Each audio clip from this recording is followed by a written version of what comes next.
एफसन साहब, आप खून के लिए इस तरफ आइए। आप खून साफ करेंगी। आराम से, आराम से। ठीक है, हाथ थोड़ा इस तरफ रखें।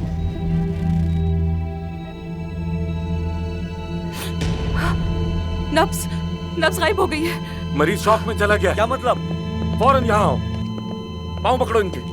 तुम भी आओ, जल्दी आओ। इस तरफ से आओ, हाथ पकड़ो। जल्दी जल्दी जल्दी। अरे कैसा खून का चक्कर? बगैर देखे पकड़ लो, समझ आई? तुम उनका हाथ पकड़ो, हाथ पकड़ो उनका। मामू को कुछ होना नहीं चाहिए। तुम अपना काम करो, समझ आई? मरीज की जान खतरे में है। पकड़ के रखो, मजबूती से पकड़ो। शाबाश शाबाश, जल्दी करो।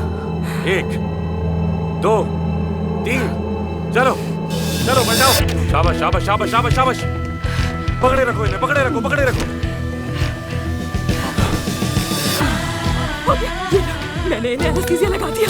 चलो निकलो यहाँ से। लानत हो इन सब पे। अल्लाह रहमत करे इन्हें। निकलो हमें। चलो।